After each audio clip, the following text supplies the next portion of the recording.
Hello. Thank you. So I'm going to talk a little bit about science fiction. And let me tell you a little tale about three courageous young individuals who decide one day to take a trip to the moon.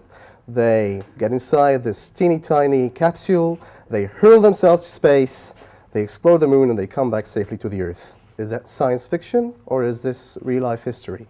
As many of you, as all of you know, obviously, this is a question that is really relevant to when is asked. I'm a big science fiction fan, as you can see.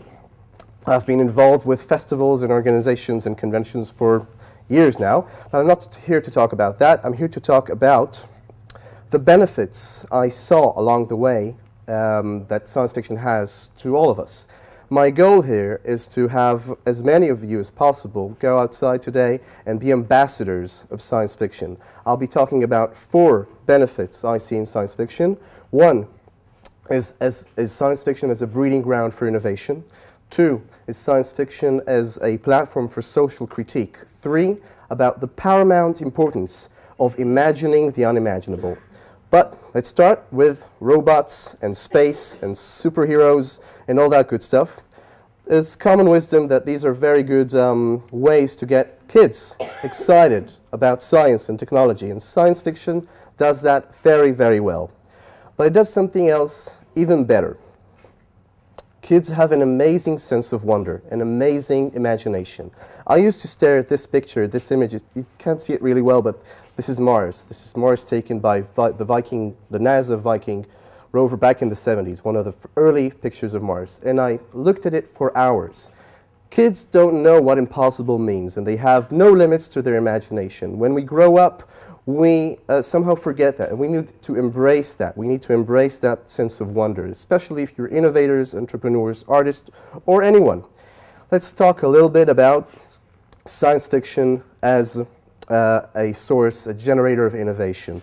You probably can't see some of that, but everything and anything, any technology that you may know now at some point has been part of science fiction.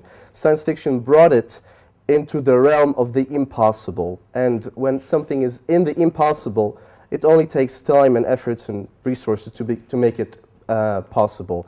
There were a lot of technologies there. The one that's most highly debated, not a technology but a trend, is the technological singularity, which has been explored and debated in science fiction for years, and even the term itself originated in science fiction. But all that said, science fiction is not primarily about science and technology. It's about people, it's about relationships, it's about societies. It's about what we love and what we hate, how we live and how we die, and how we'll use and abuse technology. And that brings me to my second point, which is social critique. From its earliest origins, Frankenstein, War of the Worlds, and on to present day, science fiction is the single most important platform for social and political critique about science and about technology and about its effects, the effects that it has on society, on everyday society. Every debate you can think about, be it drones or AI or robotics or gamification, has been going on for decades in science fiction. And this brings me to my third, and for me most important benefit in science fiction, which is imagining the unimaginable and exploring the impossible. Science fiction filmmakers and authors are explorers. They're explorers much like the people at CERN and the Weizmann Institute and the astronauts at the ISS and the guys at the Google X laboratories. What they explore is human imagination. Every step they take into the unknown generates new ideas, generates new words, generates new concepts. And when they cartograph, when they map the impossible, they generate the possibilities of tomorrow. And as we well know, what's impossible today becomes commonplace the next day. I've ended with a few sayings by some prominent people. The last but not least is Georges Méliès, who's the filmmaker from the film I started with, A Journey to the Moon. And he said this about filmmaking. I think we can see this happening not just with filmmaking today, and I think science fiction has a very important role in that. Thank you.